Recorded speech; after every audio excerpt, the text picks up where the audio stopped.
네, 오늘은 홍상수 감독의 지금은 맞고 그때는 틀리다 리뷰를 해볼게요. 1부랑 2부로 나뉘어지죠. 1부는 그때는 맞고 지금은 틀리다. 2부는 지금은 맞고 그때는 틀리다. 각각 지금이랑 그때가 지정하는 게 사람들의 해석에 따라서 달라질 수가 있어요. 그래서 뭐 지금이 언제냐, 그때는 언제냐 고정적인 해석을 가지고 있기보다는 그런 해석이 계속 서로 의심하면서 뒤바뀌는 과정 안에서 이 영화가 해석되기를 바라지 않았나라는 생각이 들고요. 아니면 그냥 이렇게도 지어볼까 해서 그냥 대충 지은 걸 수도 있어요. 어, 그런 걸 충분히 하고도 남을 것 같고요. 이 홍상수 감독은 일단은 이 두 트랙을 나누면서 그 두 트랙에 대한 차이를 이야기하면서 진행을 할 때 재밌는 리뷰가 될 것 같고요. 첫 번째 장면으로 바로 넘어갈게요. 어, 1부 같은 경우에는 여기 오기 전에 이야기도 잠깐 나오는데 2부에서는 딱 컷을 해버리죠. 중요한 장면 위주로 서술하죠.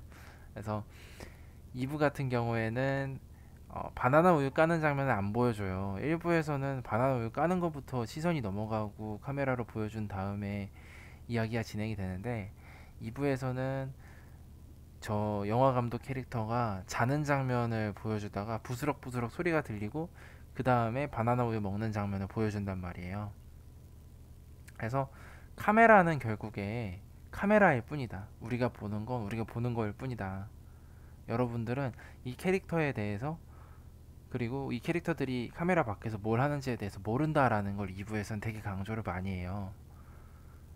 1부 같은 경우에는 아예 나레이션을 깔잖아요. 캐릭터들이 말을 되게 많이 해요.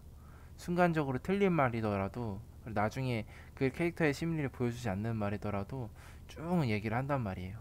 반면에 2부는 굉장히 나레이션 같은 것들을 없애버리고 이 캐릭터들이 겸손을 좀 떨기도 하고 일관된 말을 하려고 해요. 틀리지 않은 말을.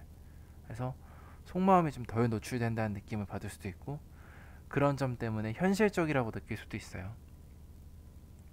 1부에서는 남자 영화배우 캐릭터가 영화배우래 영화감독 캐릭터가 강의를 한다고 얘기하고 2부에서는 강의를 하러 온 건 아니고라고 이야기를 해요. 이걸 겸손이라고 보면 2부에서는 주인공이 거짓말하고 있구나라고 생각할 수도 있고요. 아니면은 겸손한 게 아니라 이 사람이 정말 솔직한 캐릭터라고 생각을 한다면 어, 자기 과시를 좀 줄이고 겸손성을 얻은 캐릭터구나 이렇게 생각할 수도 있어요. 그리고 어떻게 보면 일부의 영화 감독 캐릭터는 되게 예민해서 잘 보이고 싶어서 이런 행동을 한 걸 수도 있고요. 2부의 캐릭터는 예민하지 않은 걸 수도 있어요. 저는 이게 1, 2부의 되게 핵심적인 차이라고 생각을 해요. 1부의 남자 주인공은 예민했다. 예민하면서 용감한 걸 강조하려고 한 사람이다. 2부의 남자 캐릭터는 예민하지 않았거나 예민한 거에 대해서 좀 부정적인 시각을 돌출할 수 있는 캐릭터다라고 생각을 해요. 그리고 여기서 좀 차이가 두드러지는 게 또 하나 있는데요. 일부에서는 나레이션으로 여기가 제일 이쁘다 이런 대사를 해요. 반면에 김민희는 어 2부에서 여기가 제일 이쁘다고 얘기를 해요. 그래서 역할 교환이 좀 이루어진 측면도 있나? 이런 걸 의심하면서 보는 것도 나쁘지 않아요. 다음 장면으로 넘어갈게요. 카페 씬인데요. 일부에서는 남주인공이 알 것 같아요. 뭐 공감하고 상투적인 말을 되게 많이 해요. 근데 이거를 상투적이라고 평가한 거는 2부의 주인공이고 1부의 말들이 그 순간에 정말 다 진심이었을 수가 있어요.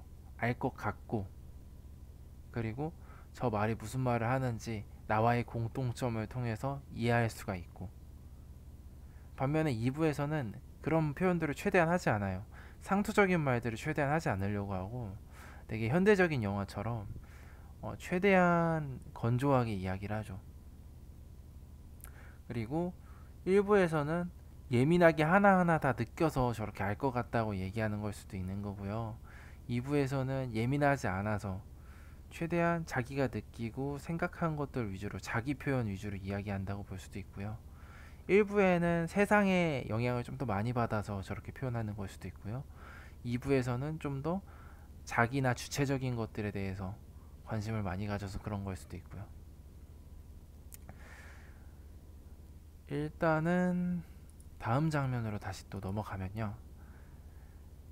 공감과 긍정적인 평가를 해요. 일부에서는 아, 저 그림 무슨 말 하는지 알 것 같다. 말이 된다.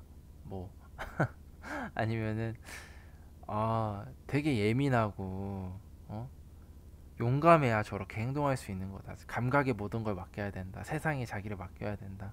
이런 위주의 평가를 많이 한다면 2부에서는 아, 근데 테크닉은 있는데 너무 좀 자기 연민 같다라는 얘기를 해요. 저는 여기서 홍상수가 자기 영화에 대해서 이야기하는 거를 그림으로 표현한 건가? 이런 생각도 좀 들었거든요.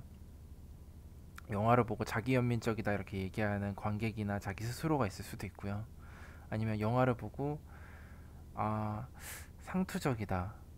영화는 상투적이다라는 말로 아무리 핍박을 받아도 예민하고 용감하게 자기가 하려는 말들, 속에 끌어안는 말들, 표면적인 말들을 내뱉을 수 있어야 된다라고 생각하는 자기 모습을 담는 것 같기도 했어요. 그리고 일부에서는 오붓한 시간이었는데 여기선 되게 갈등과 위기를 보여주는 신이 되죠.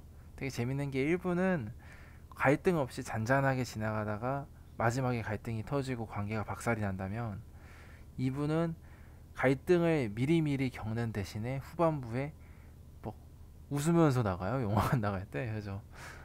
그래가지고 갈등이나 위기를 조절하는 방식이 좀 달랐다는 거. 그것도 이 씬에서 좀 눈여겨볼 만한 부분이에요. 술 장면. 이 장면이 이제 극단적인 분기점이죠. 원래는 여기서 뭐 결혼을 하고 싶은데 결혼을 못한다. 나는 결혼했다. 이런 고백을 솔직하게 하지 못했어요. 1부에선. 근데 2부에서는 솔직하게 고백을 해버리죠.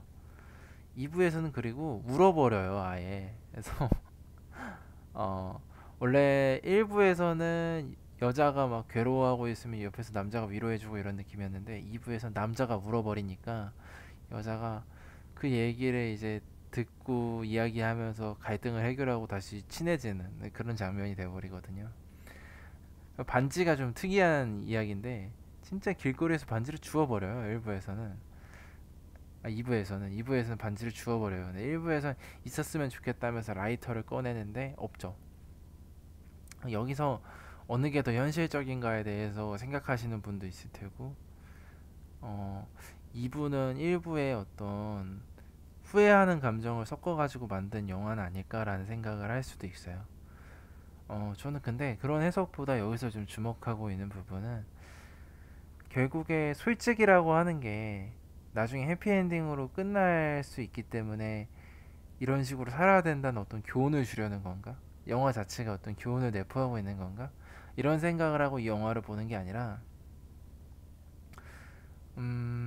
이 인물들이 이렇게 느낄 수밖에 없었던 이유 그건 2부의 캐릭터가 좀 더 덜 예민하고 덜 겁내고 자기를 노출하는 데 있어서 겁을 먹지 않았기 때문에 가능한 거거든요. 근데 어떻게 보면 예민하지 않은 캐릭터라는 게 예민한 사람이 볼 땐 엄청 비현실적인 영화예요. 그죠? 어, 그렇게 관객과 소통을 하려고 했다는 점에서 되게 연극 같았어요. 연극도 한 장소에서 거의 이동하지 않잖아요. 어떻게 보면 영화가 아니라 연극이 아니었나라는 생각이 들 정도로 이 영화는 이런 게 되게 많아요. 그리고 이제 2부의 단독 장면이 있죠. 2부의 단독 장면 같은 경우에 골목씬이 있어요. 강렬한 에로스를 보여주는데 사실 이 강렬한 에로스 때문에 놓칠 수가 있는데 이 영화에서 중요한 부분 또 이 영화의 어떤 표현적인 부분을 많이 드러내주는 부분은 골목의 마지막 장면에 해당되는 것 같아요. 골목 장면 마지막에 이게 과연 기다린 건지 아니면 그냥 카메라 밖으로 나가서 기다린 건지 그냥 돌아가 버린 건지 추워서 몰라요. 만약에 기다리지 않았다면 왜 기다리지 않았는지 추워서 돌아간 건지 아니면은 반성을 해가지고 이 여자한테 몹쓸 짓을 하는 것 같아서 돌아간 건지 우리는 몰라요. 다만 아침에 서평을 남겼고 그 강의를 하러 갔고 강의한 이후에 김민희를 만났고 발랄하게 인사를 했다는 것만 알고 있죠. 그리고 영화가 끝나고 나서 김민희가 웃으면서 극장에서 나가면서 엔딩을 맞이하게 돼요. 관객과 감독 사이에 연결 관계, 그리고 배우와 감독 사이의 연관 관계를 또 보여주는 부분이 있어요. 뭐냐면 오마주예요. 오마주가 감독과 배우, 배우와 감독, 뭐 관객과 감독 사이의 경계를 흐물어뜨리는데, 저 C 캐릭터는 관객의 한 부분을 보여주는 거죠. 그리고 저 중간에 이제 처음에 썸씽을 탔던 저 여자 배우 같은 경우에는 김민희의 오마주 캐릭터로, 저 오른쪽에 있는 남성 캐릭터는 감독의 오마주 캐릭터 혹은 어떤 남성적인 욕망에 대해서 옹호를 해주는 캐릭터로 나오기도 하죠. 이런 부분에서 복잡하게 관계가 꼬여가면서 영화가 우리 서로의 오마주일 수 있다. 현실과의 소통일 수가 있다. 더 나아가서 영화라는 게 하나의 현실일 수 있고 현실이 하나의 영화일 수 있다. 이런 생각을 가지게 해주기도 해요. 이런 거 뭐 버드맨이나 시너데키 뉴욕에서 되게 많이 봤었던 거죠. 정리를 하자면 이야기를 끝내면서, 사실 이 영화 같은 경우에는 한 씬 한 씬이 정말 너무 중요하고 차이를 이해하면서 느끼게 될 수 있는 점이 너무 많기 때문에 영화를 계속 봐줘야 돼요. 두 번 보고 세 번 보고 네 번 볼 때마다 새롭게 알아가는 지점들이 있고 되게 재밌어지는데, 이래서 제독이 중요한 것 같아요. 책도 그렇고 영화도 그렇고. 근데 일부에서는 예민하고 용감하게라는 표현을 쓰고, 예민하다라는 말이 긍정적으로 사용이 됐고, 우리 삶의 표면에 숨겨진 것들의 발견만이 우리의 두려움을 이겨내는 길이라고 이야기를 했다면, 2부에서는 덜 예민하고 덜 예민함으로써 우리가 예술에 집중할 때는 강인하게 그리고 불투명하게 그렇게 표현할 수 있어야 된다. 1부는 예민하고 용감하다면 2부는 예민하거나 용감하다라는 메시지를 배우들이 얘기를 하고요. 그걸 실제로 그 사람들이 지켰는지는 잘 모르겠어요. 왜냐면 1부에서는 제목이 그때는 맞고 지금은 틀리다라서 그런지 모르겠는데, 지금이 틀리다 생각하고 실천하는 사람이라 그런지 모르겠는데 자꾸 틀려요. 그리고 자기 의견을 자꾸 바꾸죠. 우리가 볼 땐 바꾼 거지만 그 사람의 어떤 예민한 정서는 일관될 수가 있어요. 그리고 예민하고 용감하게 하나하나 틀릴 수 있어도 표현해 보는 걸 수도 있어요. 반면에 이분은 일관되고 타인에게 상처를 주지 않고 결과적으로 좋은 영향을 줬지만, 결국에 이런 것들에서 우리가 용감함을 찾아줄 수 있나, 과연 예민하지 않은 것이야말로 용감한 건가, 작품에 대한 구조적인 분석만이 용감한 태도인가에 대해서 질문을 남기게 해줘요. 이 영화는 작품 자체에 대해서 이야기를 하면서도 자기 삶의 테두리 그리고 오마주들을 버리지 않고 조화롭게 녹아낸 작품이라고 생각이 들었어요. 오늘 리뷰는 여기까지입니다.